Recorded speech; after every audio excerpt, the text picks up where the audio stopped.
Welcome to Fly on the Wall podcast. I'm your host, Chris Sonksen, CEO and founder of Church Boom. Here you get to sit in on a live coaching session as I coach pastors through the ministry challenges we all face.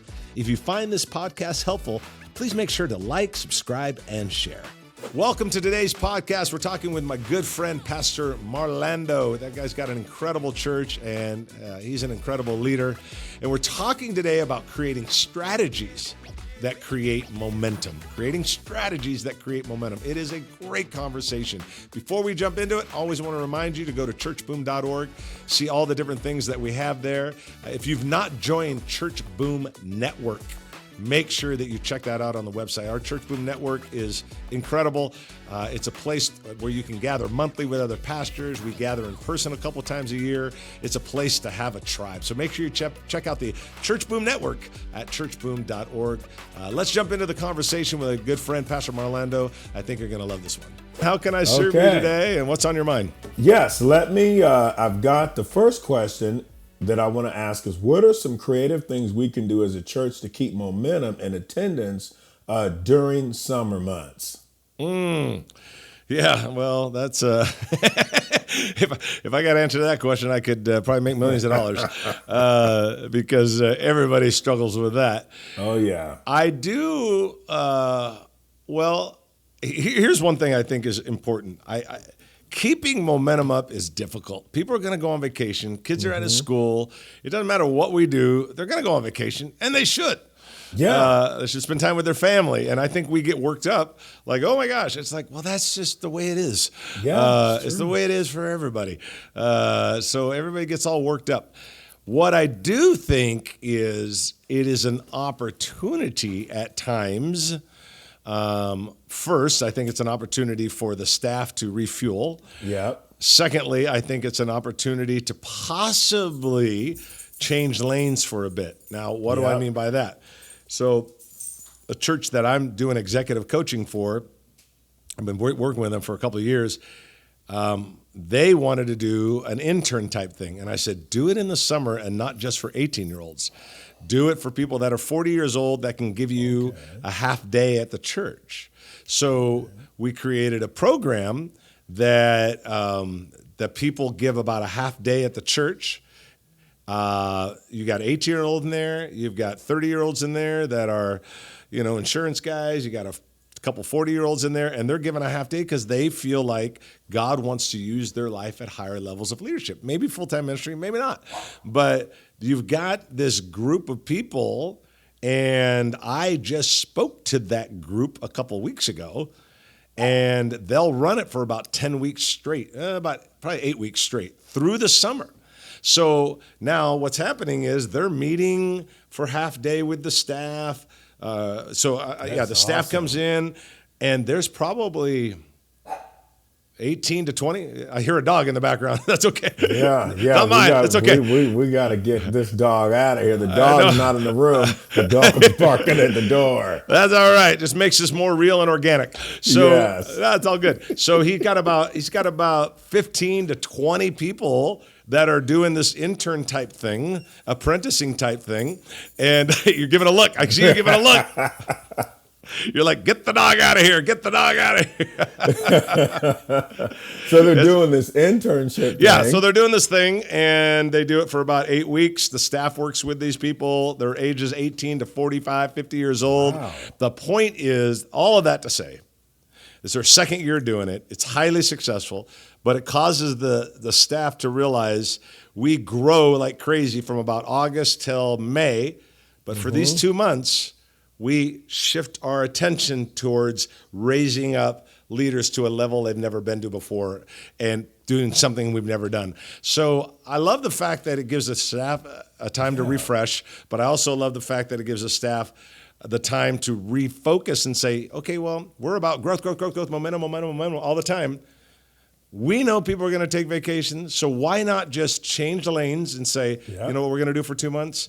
We're going to invest in people on a level we've never done before, and we might discover the next 3 or 4 staff members in this thing.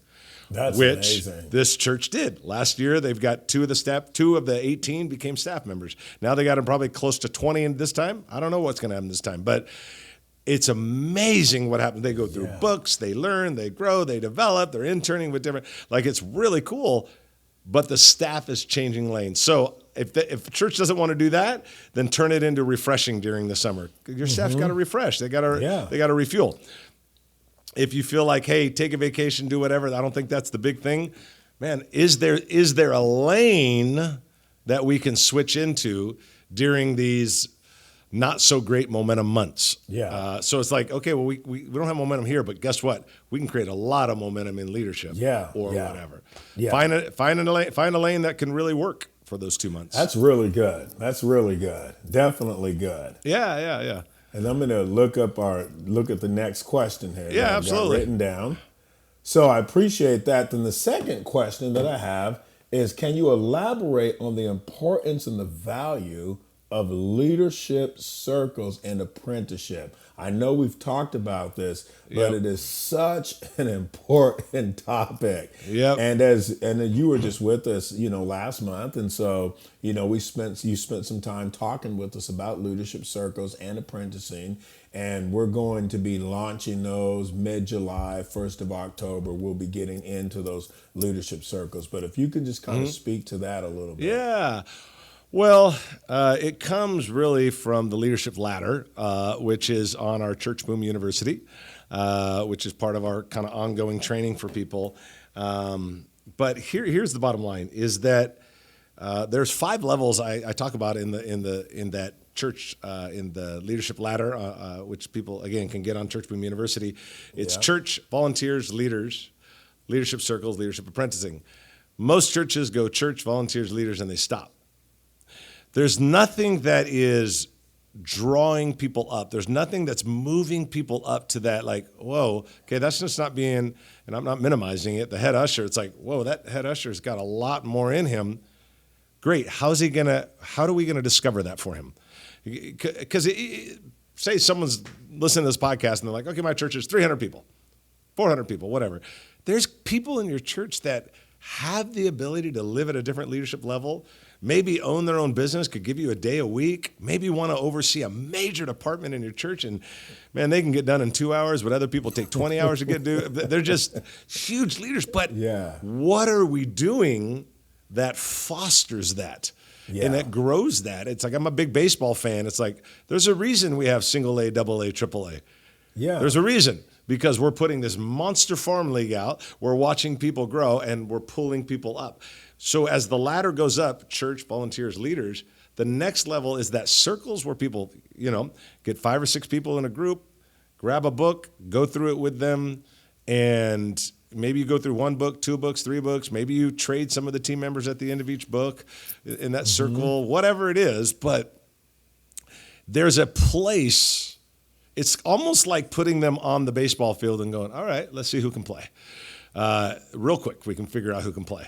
And that's the same thing. You go into leadership circles and you start going through books, maybe 1 or 2 books with certain people, and then you put another group together and you're sifting and sorting. And you're like, wow, I've went through 2 groups, 12 people total, but I found one.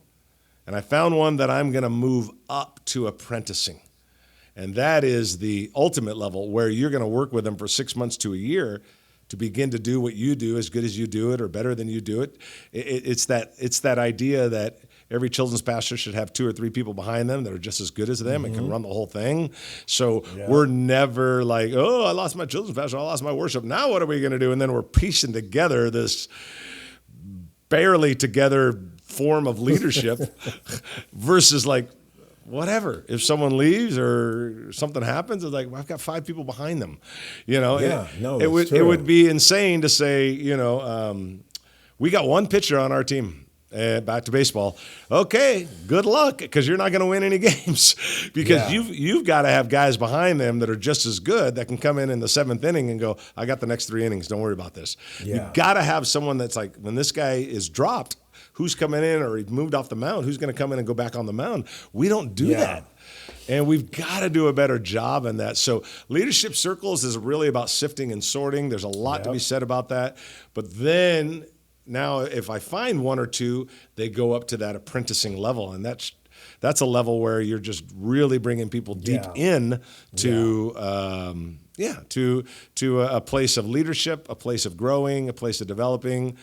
And let me tell you, man, I've got some leaders in some amazing areas of ministry that are pretty high level that, 6, 8, 10, 12 years ago, they did insurance, they were a PE teacher, they were, but you got to find them. You put them in a circle and you're like, wait a minute, this guy asks different questions than everybody else. This guy always shows up on time. This guy thinks different. Let me have a conversation with him. Okay, wait a minute. I want to apprentice this guy. So it's moving up those ladders. Most churches stop right at leadership. Yeah. They never go to circles and apprenticing. And I think it's a huge mistake. I think we have to create farm leagues. Yeah. Depths of leadership. Yeah, absolutely. And I find it interesting how in these examples you're sharing that these were people who were already in an established career.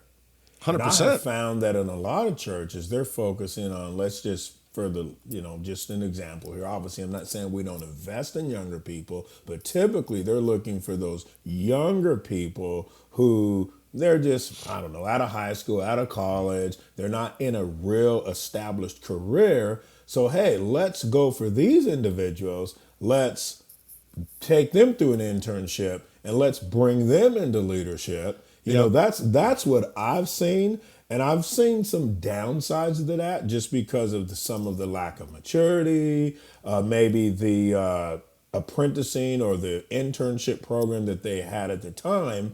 But it just kind of helps us. What you're saying is it helps us get out of this mind frame that it just has to be a younger person who's right out of high school, right out of college. It could be someone who's, let's say the guy's been a PE teacher for 15 years and he, decides, hey, I feel like God's shifting me into ministry. Yep. And yes, 100% agree with you. I think, hey, man, focus on the 18 to 22-year-olds because I think at that point, you're teaching them basic leadership, but more than anything, you're affirming a potential calling in their life. Yes. And that may set them up, has nothing to do with your church or my church or any church. It may set them up for years to come that they got their calling affirmed at this church, which is kingdom-mindedness, and I love it. But I think we as pastors have to do a better job, Marlando, of calling out the called. Yeah, that's really good. Calling out the called. We have to, for a 20-year-old or a 40-year-old. Yeah. I've done that with guys that are 33 years old saying, there may be something here, and we work with them and they go through a circle and then we start apprenticing them. And sometimes they go into full-time ministry. Sometimes they don't. Man, I've had guys that in churches I've worked with that, they got this guy that's 38. The guy owns quite a bit. He's incredible. I know someone right now that's coming to my mind. He's probably 41 now that I think about it, 42. Incredible business guy. His businesses pretty much run themselves. He's bringing in a ton of money. Nothing they're going to pay him is ever going to make a difference. Yeah. They made a guy that is a full-time worker, a campus pastor of one of their campuses because he's got so much time. They just realized they put him into a circle for a year and a half, brought him to apprenticing, made him a campus pastor. I think of another church, put someone in a circle, put him into apprenticing, made that guy a board member. Another one that comes to my mind real quick. Circle, apprenticing, young adult pastor.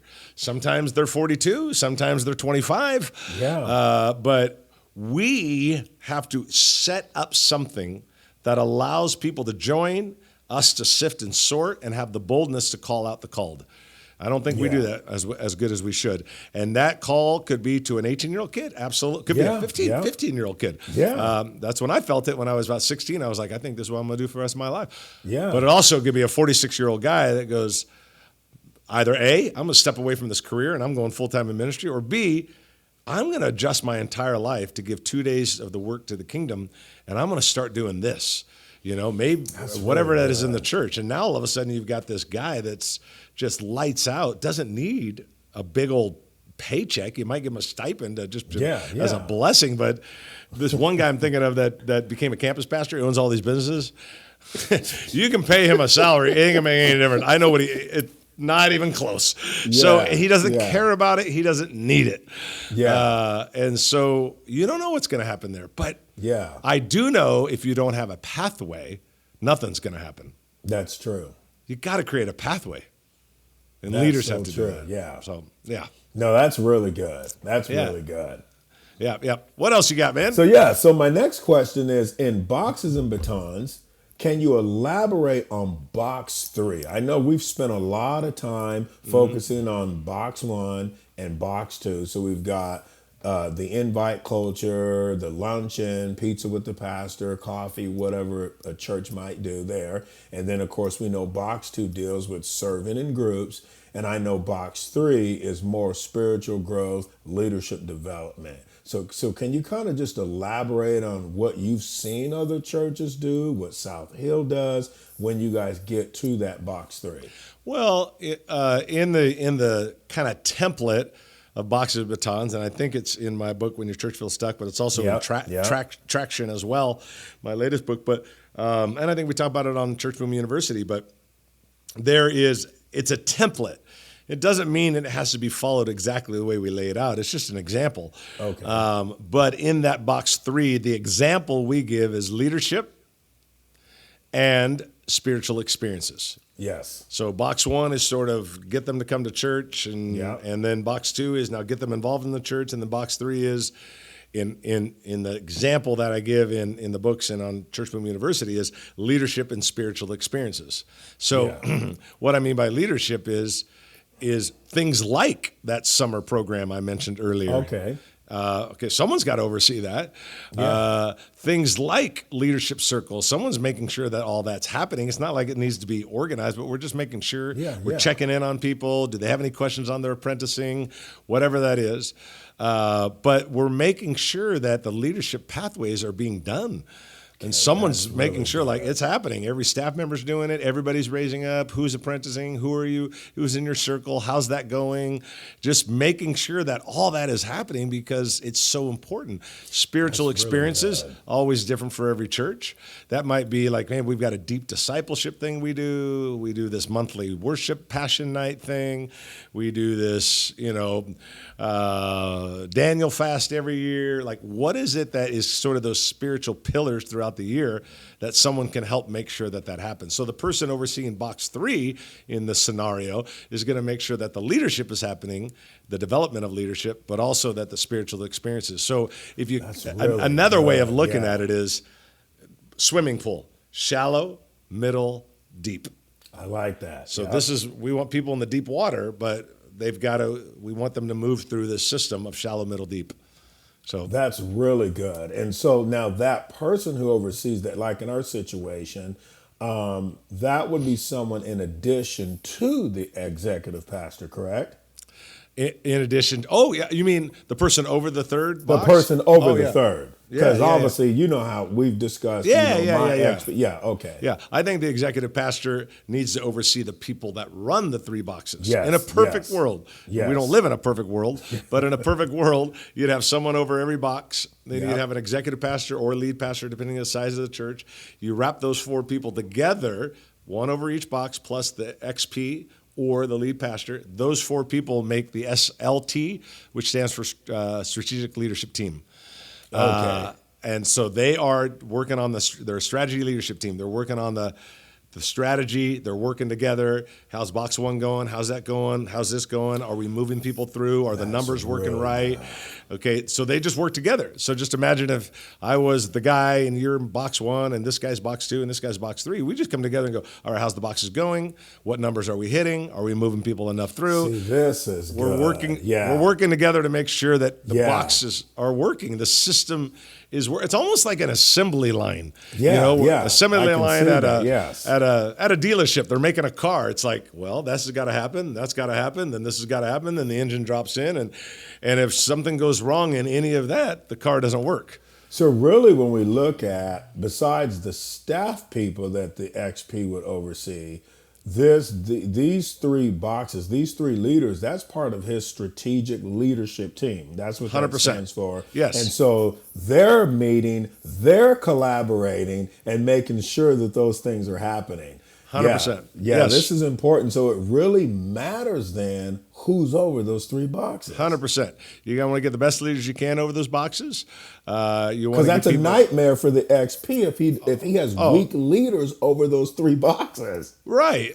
And then, yes, 100%. And then back to the car illustration, it's like there's, 10 parts to building a car. First this happens, then the assembly line, whatever. I obviously I have no idea. Yeah, but let's say that part 4 doesn't go right. Well, it doesn't matter that everything else went right. If part 4 goes wrong, that car doesn't go out at the dealership because it's not going to run right or drive right or do whatever right because this 4th or 5th part. Same thing with the boxes. It's like, okay, let's all 4 get together. How's this working? Okay, that's not working right. Okay, then everything suffers if that doesn't work right. Yes. So we got to make sure that all of our systems are working right and that we're moving people through the boxes. We got to know the numbers of people that are moving through the boxes. And so that's the power of the box of baton. It gives incredible focus. It gives clear accountability. And it is easy, really easy to figure out where the problem is. Because the whole thing is a dashboard.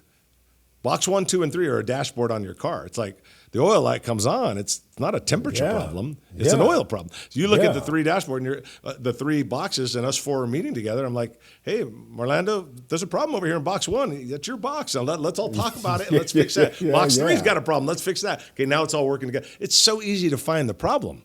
Yeah. It's so easy to find it when you have clarity on those boxes. It's so easy to find the problem. Yeah. You're not wondering, why isn't this working? You can find it in 15 minutes. Yeah. That's really good. Yeah. Very, very good. Good. Man, anything else today? Nope, that's it. Those are the 3 right. main things I wanted to discuss. Well, hey, thanks for dressing like me today. The white headphone, except for, of course, you're much better looking. But, man, thanks for being on, man. Love you. Appreciate you so much. And, yes, sir. Yeah, thanks for jumping on, and we'll talk soon. Okay, thank you. All right, have a good day, bud. Bye-bye. You too. Bye-bye. Hey, thanks for being a part of today's podcast, and hope you enjoyed the conversation with Pastor Marlando, and we're talking about creating strategies that create momentum. Don't forget to check out churchboom.org, and as I mentioned, make sure you check out Church Boom Network when you go to our website. It is such an amazing place to build relationship. You have monthly Zoom calls with other pastors around the nation. We come together a couple times a year. We have special one-off calls with great high-level leaders across the nation. Make sure you check out churchboom.org, and I encourage you to become part of the Church Boom Network. We'll see you on the next podcast.